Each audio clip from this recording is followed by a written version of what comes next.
So this is the 2022 Hallberg debate between John Mersheimer and Carl Bildt, former Swedish foreign minister, I want to say. That happened a couple of months ago. We're just going to listen to what Mersheimer has to say, maybe just his opening statement. I don't remember what he said in this particular debate exactly, but I don't feel like I have to because he always says the same thing. Um, so much as the political right has latched onto this show, uh, well, it really doesn't make much sense given, well, it makes perfect sense if you understand the right, the political right, the way I do, the way I've presented them, right? They're hypocrites, they're incoherent, they don't have any morals, they don't have any standards, they don't have any values, really. They just play for this one particular team, and whatever's clever is, well, whatever's clever, right? So you have, as I stated in another video, as I take a sip of my coffee, a character completely antithetical to the beloved, strong leader Trump. And yet the right has just latched onto this dude and is sucking him off like he's God or something because he says what they like to hear, right? He says, uh, he pushes a narrative that's opposite to the mainstream media, right? Not Fox News necessarily, but this other mainstream media. How is it that mainstream media are fucking shills, just not Fox News, right? But sometimes I guess they are, but how is it that mainstream media is all bad, but Fox is mainstream media, right? This is classic divide and conquer. The guy is a shill, Mersheimer, in my opinion. He represents certain interests, globalists, right? People that want Russia to have an increased role on global stage, people that don't want to see Russia destroyed. That's who he represents, in my opinion. He's a former CFR globalist think tank member, right? He's from the very libtardish University of Chicago, right? And he just spews Russian propaganda, right? And many of the things he says is just straight out of RT, right? He's a shill. So how is this kind of a guy, right? Who, had he been spewing uh, what MSNBC is saying, right? Had he been pro-Ukraine, all these things I just mentioned to you would be brought up by the political right, right? He would be the shadow government. Oh, let's listen to what he has to say. Let me start by saying that I agree completely with both what Cecilia said and what Carl said about the fact we live in a very dangerous world today. I'd put a fine He's also a fearmonger and a sophist, right? Intellectually, he is very poor, and philosophically, he gets an F. point on it and say that I think the world is likely to get more dangerous with the passage of time. And number two, I believe Sophist, right? He wants to scare you into holding his opinion. that the world that we are moving into is more dangerous than the Cold War was. And of course, the Cold War was dangerous, but there's bigger trouble ahead. Now, the question is, why do I say that? I say that because you have to think about what the world looked like when World War II ended and how it's evolved over time. And you have to think about how the structure of the world has changed, because that He's talking about world orders, right?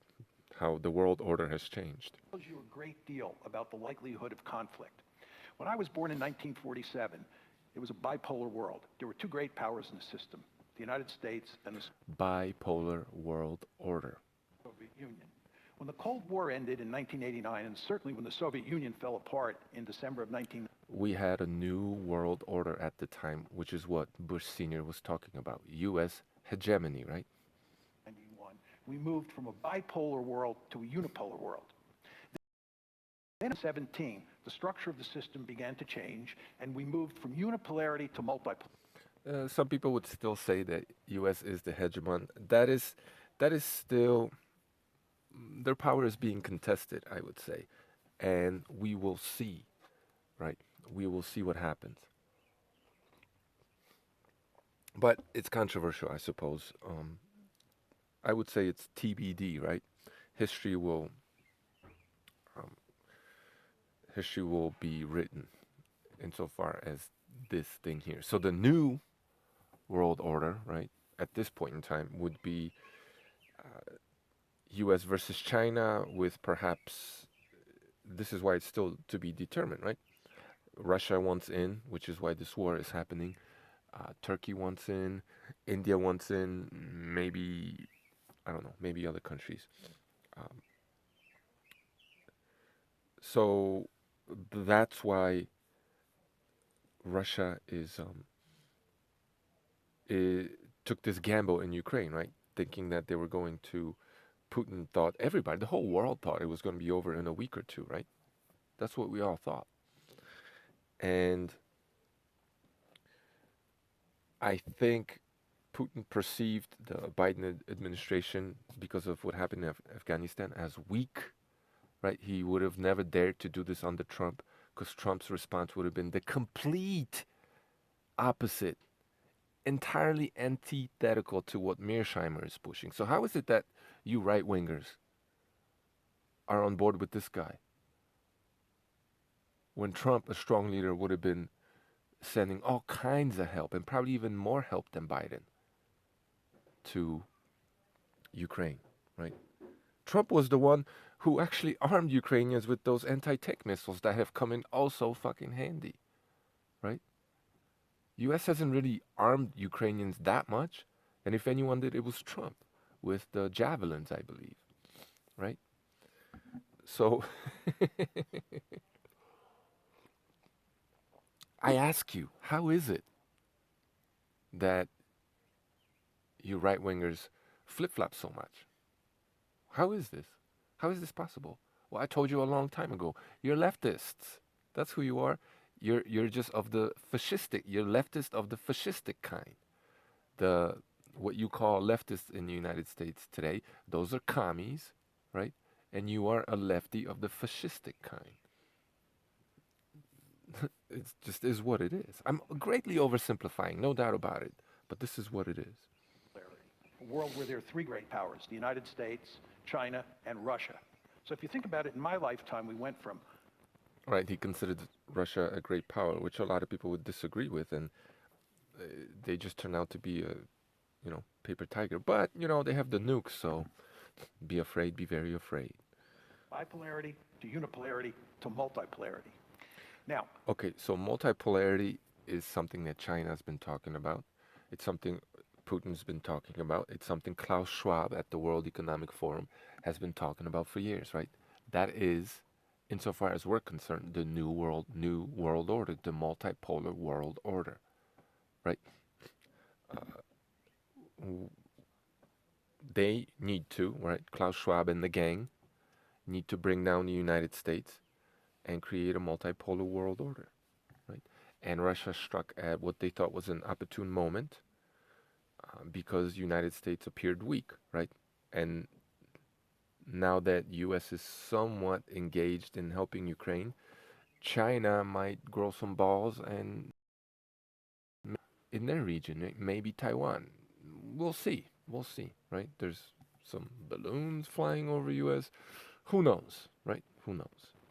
what But if you support, if you're supporting Russia in this war, right, and you're living in the West, what you're pro, right? You're pro a more Chinese kind of world. You're pro more, and this is what's been happening, as I stated, after 9/11, right? The world has become more and more fascistic, or totalitarian.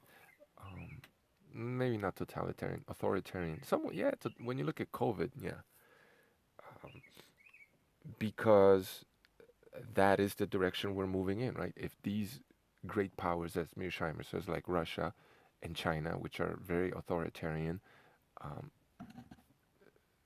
they're anti-freedom, right? And there's people in the United States who are that too, but then there's also a lot of people in the States who are very much pro-freedom, which is why you have someone like DeSantis, right, or the Georgian governor during COVID, right? There was a lot of resistance to the COVID slavery in the United States, not in Russia. right? They mandated the vaccine. I don't know what happened exactly with vaccine passports, but that was on the agenda, right? Um, Russia and China. I mean, we all see what's happening in China, right? With the COVID hotels and how that spread to Australia. So if you're pro Russia in this war, what you're pro is fucking fascism. Let's just keep it real, right? Means is that in the multipolar world we're in now, we have what I would call two conflict dyads involving great powers. One is the U.S.-China dyad, and the other is the U.S.-Russia dyad. Right. So what this guy is talking about is Russia and China perhaps maybe working together to spread US thin, right? Engage US on two fronts and beat it that way, right? They can't do it um, by themselves. Neither one can do it by themselves. US is too powerful. But maybe if they force US to fight a war on two fronts, um, maybe they could beat it like that. But the problem for them at this point in time are the Baltic states and Poland, most notably Poland, uh, have been arming themselves to the teeth and getting ready for this, right? And there's actually some push in Poland to make Poland a more autonomous U.S. partner in the region where, uh, they get trained, they reform their military, and where they, with the help of the Baltic states and, help of U.S., but not uh, engagement of actual U.S. forces, right? But maybe support such as training and some money, yada yada yada. Maybe some military equipment where Poland could fend off Russia, keep Russia out of Europe, right? And if Ukraine can do so well with Western support, right? If Poland is trained and prepared very well, and the Baltic states, and just NATO in general, right? Finland, who has a long history of warring with Russia, Sweden, so on and so forth. Russia's done. They can't. You see how poorly they're doing in Ukraine. What are they going to do with, you know, if these states are able to build up their militaries and train enough soldiers, and then they get definitely logistical support from U.S. Right? Russia will be contained. During the unipolar moment, you had no great power competition. Most of you young people in the audience were born in the unipolar moment. There was only one great power in the system. And let's not forget Ukraine, right? Let's not forget Ukraine. They'll they'll gladly join the fight. In the unipolar moment. And you cannot have great power competition by definition when you have only one great power. In the bipolar world that I was born into, there were two great powers, and you had one conflict dyad, the United States and the Soviet Union. So what you see is today, you have a major conflict dyad in Asia involving China and the United States, a major conflict dyad involving great powers here in Europe involving the United States and Russia. That's two conflict dyads versus one in the Cold War and none in the unipolar moment. Furthermore, right. So when we had U.S. hegemony, the New World Order, right? That was a time of relative peace, at least insofar as great powers go. And U.S. played, for better or for worse, usually for worse, I would say. And maybe I'll make a video about, U.S. foreign policy and how if U.S. were to give up their current foreign policy right now, how terrible that would be for everybody. People don't seem to understand the repercussions of that. It's a sad and inconvenient truth, but truth it is. It is what it is. So, yeah, let's see what else he has to say. War is more likely, security competition is more likely to turn into war in the U.S.-China competition and in the U.S.-Russia competition than it was during the Cold War. So what I'm saying to you is that we have more potential wars between great powers in the multipolar world we now live in, right? And furthermore, those wars are more likely. Now, why do I say that? I think what I have to do here is explain to you how I think about the security competition between the United States and China in East Asia. Just tell you what I think is going on there, and then talk about what's going on here in Europe in terms of the U.S.-Russia competition. And of course, when I talk about the U.S.-China competition, what I'm going to do is focus mainly on Taiwan, and when I focus on the U.S.-Russia competition here in Europe, I'll focus mainly on Ukraine. And what I'm going to try and do is convince you that these are really dangerous situations.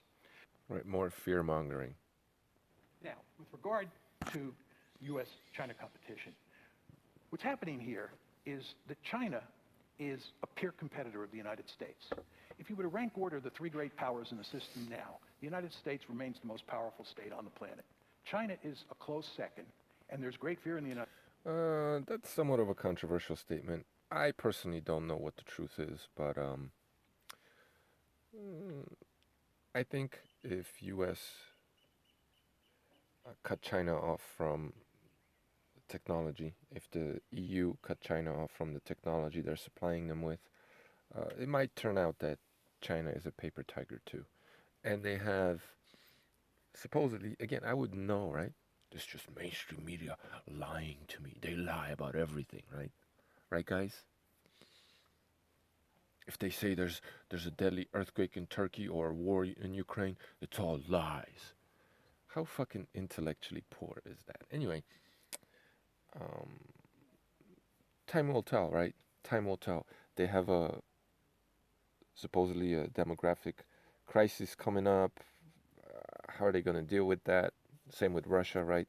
They're, especially now that they've been killing their men by the thousands every week, and there's been a major brain drain, and just a lot of people leaving Russia, period. We'll see. States that they will eventually overtake us. And Russia is a distant third. Russia is a weak great power. There are a number of people who argue it shouldn't even be considered a great power. People should argue that we're in a bipolar world today that involves just the U.S. and China. I don't agree with that. I think Russia is a great power, but it's the weakest of the three great powers. Potential hegemon. It's a potential hegemon in Asia. China is growing very powerful. And in international politics, when you grow very powerful, the ideal situation is to dominate your region of the This is the realism of Mersheimer, right? world. It's to be a regional hegemon and to make sure that no other country on the planet, really no other great power on the planet, dominates its region of the world. Right. So if Russia is a regional power and U.S. is role as a global hegemon is being contested, right? It's in, just as it is in China's interest to be the regional hegemon in its region, right? It's U.S.'s goal to be the regional hegemon in its region. But the difference here is that China sees Asia, East Asia, maybe Eurasia as their region, right? And U.S. sees the world as their region, right? So whereas for China, for U.S. to become China's problem, U.S. has to be in Taiwan, for example, right? But for U.S., for China to be a security concern for U.S., right? China merely needs to exist as it does right now, right? The way you dominate yours. Of course, And if those balloons are true, I mean, if it's true what they say about those balloons, right, then, I mean, no, obviously it's a lie because it was on mainstream media, right? Then China is becoming even, China is really pushing it. the paradigmatic example of this is the United States of America. We are the only regional hegemon in the world. We dominate the Western Hemisphere. No American goes to bed at night worrying about any other country in the Western Hemisphere. That's true, but the goal is to not lose its global hegemony. That's, again, I think it's controversial. A lot of people would say, let's just grant Mersheimer, and he's probably true, that U.S. has lost its power as a global hegemon, right? But there's a lot of people in power in U.S. who don't like this, who want to bring things back to the way they were, right? So there's still that view in U.S. as a global hegemon, right? So China, Russia, anybody making noise, right? Libya, um, just name any of these countries that have started wars in their regions, and U.S. had some kind of interest there, right? All of them were considered, whether it was right or wrong, it doesn't matter according to Mersheimer. All of those were considered a problem, security issue for the United States, and according to Mersheimer, he won't say this, but he should, right? If he were honest, U.S. had the right to invade, right? It was justifiable. U.S. invasions of all these foreign countries was justifiable. They're attacking us. Why? Because we are Godzilla. In the international system, you want to be Godzilla, and you want to make sure you're the only Godzilla on the planet. Well, the Chinese have figured this out. The Chinese want to dominate Asia the way the United States dominates the Western Hemisphere. The Chinese know full well what happens to you in international politics when you're weak. They call it the century of national unity. Right, U.S. dominated the Western Hemisphere at one point, and then it dominated the world, right? This is realism. This is what they do. So if China wants to dominate its region, Russia wants to dominate its region, eventually they're going to want to dominate the world, right? This just, he should be saying this because that's realism, right? It runs from the late 1840s to the late 1940s. They were weak, and when they were weak, they were taken advantage of. You can rest assured that they want to make sure that they are by far the most powerful state in Asia, and you can rest assured that they'd like to get the Americans out beyond the first island chain, out beyond the second island chain, and far away from China. And why do we stop, right? Why do we stop? That's honesty I talk about. He just stops there, like Chinese are just going to be content on, you know, becoming a regional hegemon and not global. It's just dishonest. The best way to survive in international politics, to be a regional hegemon. And the Chinese are taking all that economic might No, the best way to survive it is to be a global hegemon. they have, and they're turning it into military might. Now, how are the Americans reacting to this? It's very clear. The Americans do not tolerate other regional hegemons in the system. The 20th century shows this very clearly. The United States played a key Right? So China is a security concern for the United States, as is Russia. role in putting Imperial Germany, Imperial Japan, Nazi Germany, and the Soviet Union on the scrap heap of history.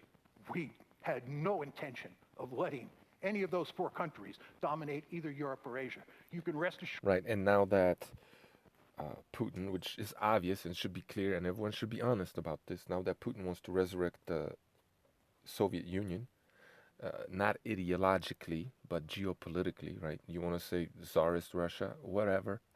He wants the Russian Empire to grow, right? Obviously, we need to be honest about this. He has once again become. Well, Russia's always been a security concern for the United States, but now that they're testing U.S. in Europe, right? U.S.'s hegemony in Europe, right? Because U.S. via NATO has been a hegemon in Europe, right? They've become a security concern for the United States. We have no intention of allowing China to dominate Asia. And in fact, we're not going to pursue a pure containment strategy. We're going to pursue a rollback strategy as well. We're going to try and weaken China the way we weakened the Soviet Union during the Cold War. We have our gun sights on the Chinese. The Chinese, of course, fully understand that, and they're going to great lengths to try to deal with us. And at the same time, as I said to you, the Chinese have a deep-seated interest in achieving regional hegemony. And the more powerful they grow economically, the better off they'll be at developing the military capability to achieve regional hegemony. This is why, of course, the United States is trying to slow down Chinese economic growth. So what you have in East Asia is an intense security competition. And that's why it's trying to slow down Russian economic growth. Between China and the United States. And the principal focus is on Taiwan. And Taiwan is a really dangerous situation. There is no analogous situation in the Cold War. The 1947 to 1989 Cold War. Berlin was not the equivalent. Do you live in Taiwan or China? Then why should you worry about that, right? Insofar as your health. Taiwan. Why is Taiwan so dangerous? Taiwan is remarkably dangerous because, number one, The Chinese consider it sacred territory, and they desperately want it back. Number two, the Americans believe. Putin considers Ukraine sacred territory, right? That's the Kiev is where Russia came from, right? Where the Kievan Rus is who the descendants, if you will, the legacy of Kievan Rus became Russia and Ukraine. Well, first it wasn't called Ukraine, but obviously that's what it is. And then Russia came later, um, and he considers it sacred ground, right? But then when you talk to Mersheimer about Putin wanting to conquer Ukraine, he says, "Oh, there's no evidence of any of that," right? Like as if him annexing Crimea, annexing Donbass, as no, he's not conquering Ukraine at all. This guy's a liar, right? He's incoherent, inconsistent. Firmly that for a variety of reasons, it's important that we not let China take Taiwan because it has great strategic value for us. So what's And the same thing goes for Ukraine, right? happening here is that the United States is now moving closer and closer to Taiwan. Right, just as the United States was moving closer and closer to Ukraine. Because that's what global hegemons or hegemons do, right? They protect their interests. They take over countries. Um, they bring them into their sphere of influence. This is what they do, right? And according to John Mersheimer and his realism, this is justifiable, right? Pelosi visit's just one indicator of how we're moving closer and closer to Taiwan. And this, of course, enrages the Chinese because this is sacred territory. This is nationalism at play. The Americans are preventing us from getting Taiwan back. So you have a lot of tension. And then the third reason is it's easy to imagine a Cold War in East Asia turning into a hot war over Taiwan because it would be a battle over an island in a huge body of water. During the Cold War, when Carl and I were young, it was hard to imagine starting a war in Central Europe because you had two massive armies with thousands of nuclear weapons in their inventory. And if those massive armies crashed... So now you have maybe not as massive, but equally large US and Russian armies with nuclear arms in Europe, right? But now it's very easy to imagine a nuclear war, whereas before it wasn't. When the situation is, well, very similar, it's different because there's less nukes on both sides and the armies are smaller, right? But it's the power balance is more or less what it was back then, right?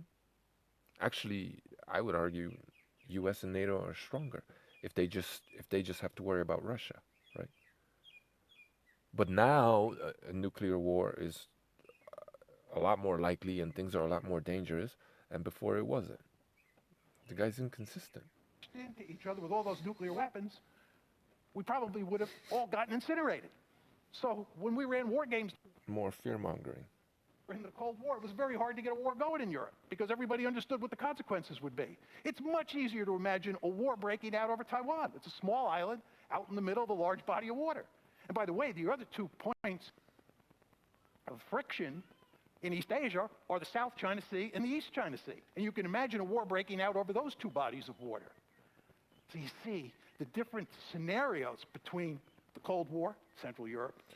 So the difference between the Cold War in Central Europe and what's happening now is that Russia had influence all the way up to East Germany, right? Or USSR, if you will. And now they've lost all those vassal states, republics, right? They were even basically in control of Finland, right? They've lost all that, and what they want to grow themselves again. They want to grow. They want to get back to. They see a chance to get back some of that sphere of influence that they lost. That's the difference. Russia is at its weakest. It's been in, I don't know, a century and a half or maybe more. And they don't like it, right? Like, why can't this guy just be a realist about this? And the new Cold War in East Asia between China and the United States over Taiwan or the South China Sea or the East China Sea. So there's big trouble coming in East Asia. I'm not arguing here that war is inevitable, but it is going to be very difficult to avoid that intense security competition turning into a real war. Okay, let's shift gears and go to Europe and talk about what's going on in Ukraine. And here we're focusing mainly on the U.S.-Russian dyad. And it's very important to understand that the Americans drive the train in the West. Putin doesn't want to talk to the Europeans. He wants to talk to the Americans. He knows who the boss is. Right? America is boss in Europe. Right? So according to Mersheimer, they have the right to do whatever the fuck they want because they're the big boy on the block, right? When you think about the war in Ukraine, it's really the U.S. Sorry, not according to Mersheimer. This is the hypocrisy and the nonsense of his worldview, right? This is what he should be saying because with regards to Russia's relationship to Ukraine, right? Russia is the big boss in that region, right? And they get to do whatever they want to do with Ukraine, and we have to listen to their security concerns. Well, what about U.S. concerns insofar as Russia, right? This is the might is right. The problem with this might is right worldview, dog eat dog world. That's the problem, right? And why this guy's a fucking hypocrite and a fucking clown. Russia matter the most, in addition to the Ukrainians, of course. Now, the conventional wisdom in the West is that what is happening here is that Putin is an imperialist, and he is bent on creating a greater Russia or recreating the Soviet Union.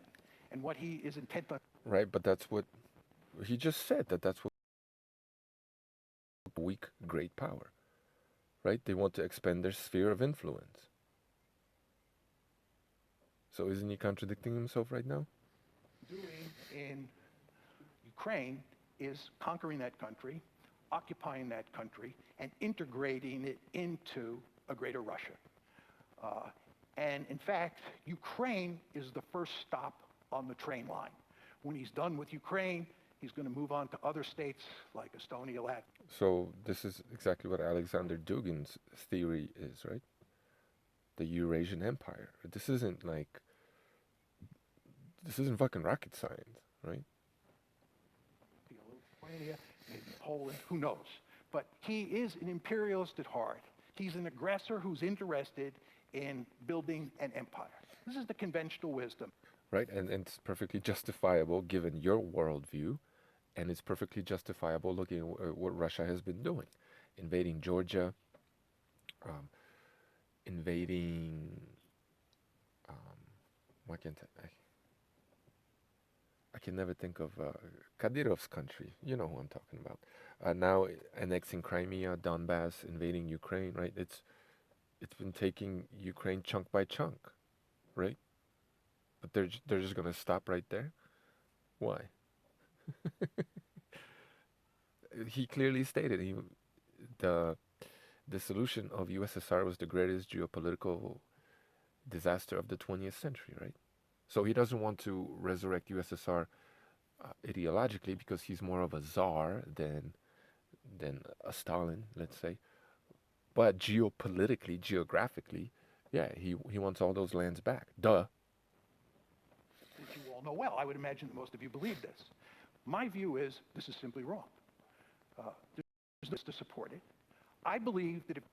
This is just complete and utter dishonesty. And it seems like a contradiction given what he said in the beginning. You're going to make that argument, you have to show evidence that Putin said it was desirable to conquer. You need to have a politician admitting to what it is that he's doing. The same guy who the day before the invasion of Ukraine said he had no intention of invading Ukraine. Yeah, this is the evidence that this guy is looking for, right? But the fact that they took Crimea, they took the Donbass, they tried to take Kiev, like that's not evidence at all. Like the guy's a fucking liar. Come on. Ukraine and create a greater Russia. You have to show evidence that he thought it was feasible to do that, and you...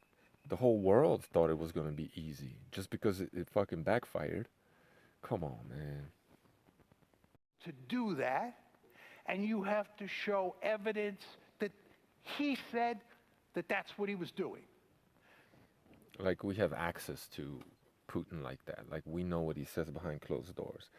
Look, if that's what he needs to be convinced, I think he's just being dishonest, but fair enough. But he doesn't get to set the rules for uh, what the burden of proof is, right? He doesn't get to set those rules. There is no evidence, and I want to underline that word no. There is no evidence that he thought it was desirable to conquer Ukraine or to create a greater Russia or to conquer any other country. Right? The guy invades. The guy has a history of conquering independent states, right? He just took a whole bunch of Ukraine, annexed a whole bunch of Ukraine, but there's no evidence. Like, really? And people think this guy is like credible. There's no evidence that he thought it was feasible. And there's no evidence that he said that's what he was doing. Furthermore, he does not have the capability to do it. Right? Just because we found out now that he doesn't have the capability to do it, that doesn't mean we all believed he did. He thought he did, right? And that's not an argument anyway. He doesn't have the capability. So what? It's, as Mersheimer tells you, right? It's not about what you think. It's about what Russia thinks about their existence being threatened, right? Yeah, Johnny, it's not about what you think, right? It's about what Putin thought, right? Of course he thought he was going to take over Ukraine. Of course he thought he had the capability to take over Ukraine. That's why he invaded. It's not about what you think, it's about what he thought. The Russians invaded Ukraine with 190,000 men. There's no way 190,000 men could conquer a piece of real estate with 40 plus million people. If there's an interview with Mersheimer at the beginning, very beginning of this invasion, right, and they asked him this question, he probably said, just like everybody, that he was going to take over Ukraine, right? Everyone thought that that's what was going to happen. Just because it backfired, that's not evidence for him not wanting to take over Ukraine. This is so intellectually dishonest. People in it with 190,000 men. When the Germans invaded Poland in 1939, they went in with 1.5 million men. You need a huge army to conquer a country. So warfare is different these days. This is so intellectually dishonest. War looks different now, right? We have nukes. Like Ukraine, occupy it and incorporate it into your country. The battlefield is computerized. It's digitized. There's satellites in play. I mean, the equipment's so much better. Like in every facet of life or economy, if you will, work, man has been replaced by a machine, right? So dishonest. And you're not going to do that with 190,000 men. Furthermore, this man, Vladimir Putin, does not have the Wehrmacht at his fingertips. You've noticed how poorly the Russian army performs. So you have a small army that's not the Wehrmacht. There's no way this army could conquer all of Ukraine. And if you look at the strategy that's been employed, my argument makes... The Russian army, doesn't matter the size, always performs poorly, generally performs poorly. This is just what it is. They suck. Perfect sense. This is not a case of Putin acting like an imperialist.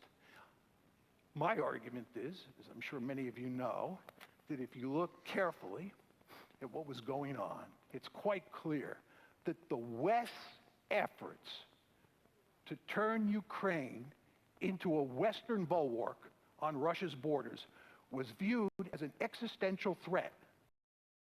The brightest of all red lines, as Bill Burns, the ambassador, U.S. ambassador to Moscow at the time said, by the entire Russian elite.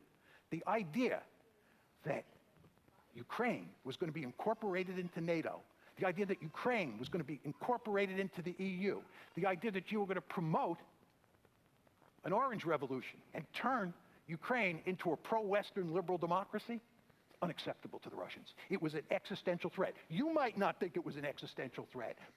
it wasn't an existential threat to Russia, right? If Ukraine becomes part of NATO, and I'm not saying he's wrong here. I think he exaggerates the extent or the rapidity at which this was to happen. I think the goal was to do that eventually, probably at some point, but a lot had to happen before that would happen, and this happening wasn't, you know, it wasn't going to happen in the near future, right? That should be obvious. But eventually, yeah, probably. But Russia viewing this as an who the fuck is Russia? Right? You mean Putin? There's people in Russia who maybe they were okay with that. You just don't know. But it's not an existential threat to Russia if Ukraine becomes part of NATO, right? Russia doesn't just stop existing. It was a threat to the kind of Russia that Putin wants, right? An imperial Russia. Yeah, if the West takes over Ukraine, then he can't have it, obviously. So yeah, it's a threat to, and just as the Ukrainians, they saw what happened in Poland because they go over there, they work in Poland, they see how life is much better there. Western soft power is very powerful, and it convinces people, for better or for worse. That's what it is. And to have another Poland, right, or Ukraine become prosperous like Poland, and those people do well, the Russians are going to look to Ukraine and they're going to ask for that same thing, right? So Russia will have become transformed by Western soft power more than anything, and that's not the kind of Russia that Putin wants. So it's not an existential threat to Russia as an entity, it's an existential threat to Putin and the kind of Russia that he wants, right? But who gives a fuck? Right? Why should we give a fuck what Putin wants? But what you think doesn't matter. The only thing that matters is what the Russians think. And right? What you think doesn't matter. The only thing that matters is what Russians think, right? What you think, John Mersheimer, doesn't matter. The only thing that matters is what Putin thought. Putin thought he was going to take over just as the whole world did. You see how hypocritical this guy is? Putin thought he was going to take over Ukraine just as he did in Crimea. He was going to take over Ukraine in a matter of a week. Russians thought it was an existential threat, and they made it unequivocally clear to us. Right, so this guy is Putin. He's a Russian shill. Why does it matter what Putin thinks? Why shouldn't it matter what the United States thinks, right? Or people in charge of that global, wanting to be global hegemon yet again, struggling to remain the global hegemon. It doesn't matter what you think. It doesn't matter what Russia thinks. What matters is what the boss in Europe thinks, right?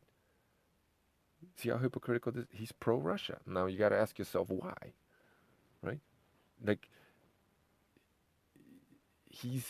when he uses his realist theory when it's convenient, but then completely ignores it when it's inconvenient, right?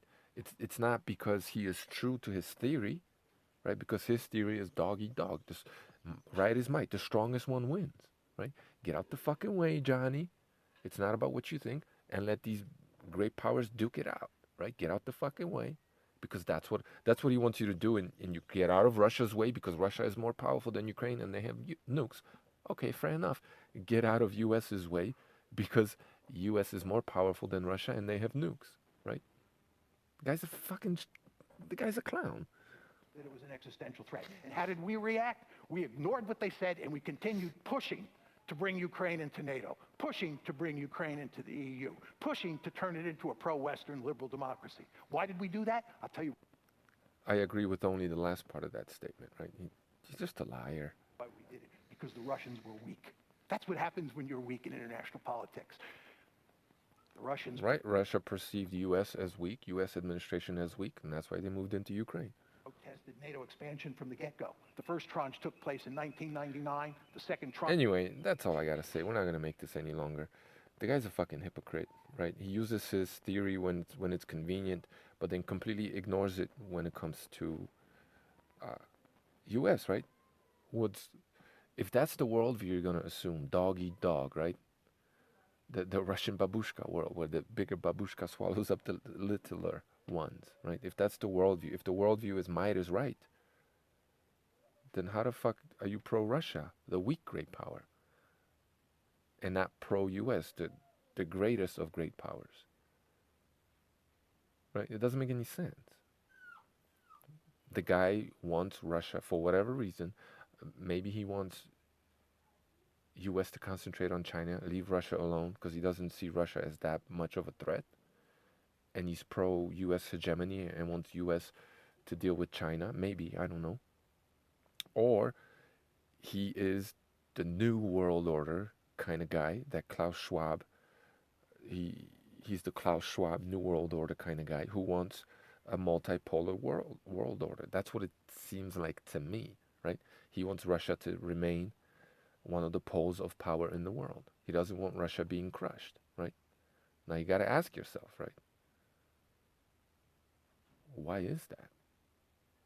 I think I know why that is. That's my best guess, right? And this fucking guy, right? Had US not been infiltrated by the forces I've been talking about forever, this fucking guy would likely be tried for treason, uh, just a few decades ago. Seriously. Anyway, how is this guy credible, right? How is he credible when he doesn't even believe his own fucking theory? He just cherry picks it for when it's convenient. He's pro Russia. He's not intellectually. He's poor. Philosophically, he's in fucking coherent, right? He has a clear agenda. He represents, well, for better or for worse, however correct that is, he represents Russia. He represents Russia's interest in America. To me, it looks like he's one of those forces that have infiltrated America, right? He's a fucking commie shill. Right? Does that make sense? What did I say that's incorrect, right? Whatever, if you agree with him, well, that's fair enough. That you're incoherent, right? You cherry pick this realist theory. You don't apply it evenly all across the board. You just have an agenda. You have a pro-Russia agenda. Why? Right? Because those same forces have brainwashed you, right? All this quote-unquote cultural Marxism that you supposedly rebel against, right? That was imported into the United States, right? This was part of it. This is part of that same Hydra uh, infiltrating the hearts and minds of Americans. It's all part of it. So on the one hand, people on the right rebel against this cultural Marxism, and on the other hand, they're pro-Russia who brought that. Not Russia. That's incorrect, but you know what I'm saying. Commies who brought that shit into the United States. Like, you're fucking incoherent, right? But that's the whole point of disinformation and brainwashing, right? So you just talk out of your fucking ass and you don't make any sense. Now, that's all I gotta say, man. How is this guy credible? Can someone explain to me, right? Other than attacking me personally, right?